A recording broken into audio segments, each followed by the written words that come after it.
Hi, my name is Justin, aka Diego, from the server Mugthal, and today we're talking about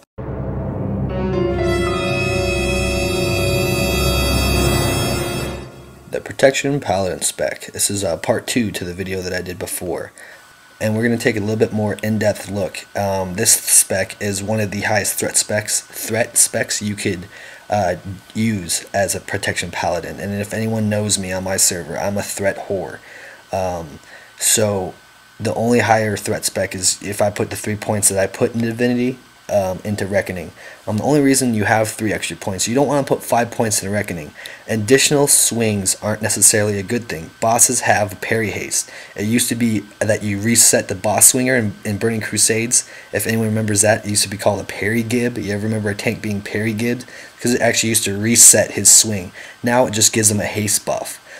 That's not a good thing still. It's not as bad, but it's not a good thing. So if you have low expertise rating, which I do, I got about 30 expertise, give or take, and I don't spec that unless I have about a comfortable 40, 45 expertise. That's because you could almost, you want to negate as many parries as possible because it is really reducing damage that you're taking.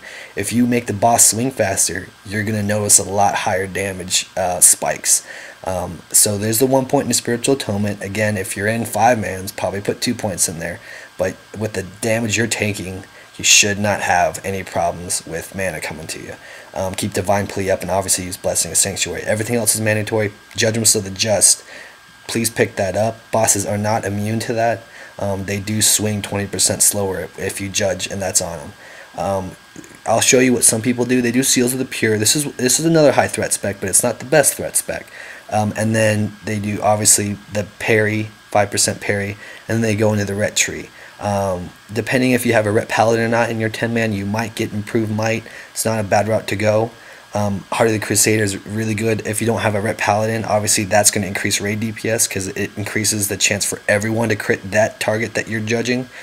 So I pick that as opposed to improved might. And then you got 3 points to play with. You can do Vindication is really good survivability, better than Divinity, a lot better than Divinity. And then we're at Pursuit of Justice, you go into the crit, Conviction. But I'm going to show you how I spec. Let's go back to it. I'll do it here soon. And then there's the Pursuit of Justice. You're not going to want to pick up Seal of Command. You might for trash. I don't know what the next patch is going to look like, but for now, you're not going to need it. Seal of Vengeance is all you should need, or I forget what the Horde equivalent is. Go Horde. So I take it out, and I do 5 points in the Conviction, which increases my crit. I already have that debuff in the raid from Vindication from a Protection Warrior, so I don't need it. And then Crusader. I kind of really want to get into Crusader. It is a lot stronger than 5 points in Seal of the Pure, even if you're only getting the 3% bonus.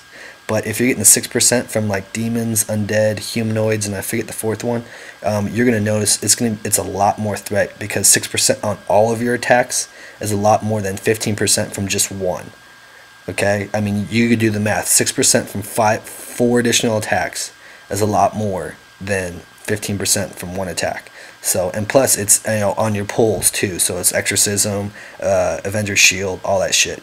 So and I wanted to talk to one of my subscribers that talked to me about librams. The 4 librams that I use, and they are interchangeable. Make sure that you can change them in combat. It's called libram swapping. The 2 main ones I use are the Ret Libram, which is I'm level 245, and the Dodge Libram, I'm level 245. I don't remember either of their fucking names because I really don't care. But the Ret Libram, it gives you strength, it gives you 100 block rating, and it gives you spell power. So it's really strong for threat.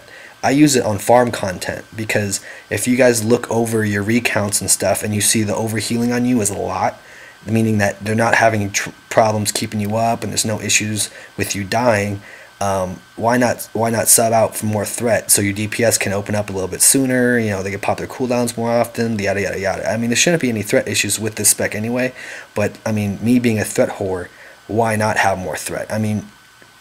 Healers need something to do, so if you're super easy to fucking heal, they're gonna get kind of bored. They shouldn't on some stuff, but on farm content it might be kind of like, hey dude, come on, take some damage, I'm getting fucking bored here. So I'm placing my stuff on my bar.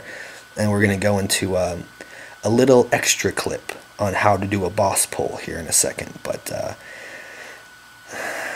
I want to see if there's anything else I wanted to cover. I don't think so. Get my Avenger shield down there and put my trinket on my hotbar. Because if you didn't know, I actually spec'd out of Divine Sacrifice because I actually don't use it too much, but it'll be good. So here's the proper way to pull for all you guys who don't know. This is on a boss before you engage him, a boss that's just standing there. What you could do is you could cast Exorcism and then just start spamming your taunt and then throw your Avenger shield, and you'll see all three things hit. So you'll see me here when I start. So pop Divine Plea, obviously, get that going. Cast my Exorcism, boom. Taunt hits at the same time Exorcism hits, and taunt will hit. The tooltip reads that it won't hit if the boss is already taunting you. It won't do damage, but just with the server lag and everything, it should connect. So that's a proper way. That's a proper way to pull, but it's definitely a really good way to pull. So thanks for watching, you guys. Have a good one.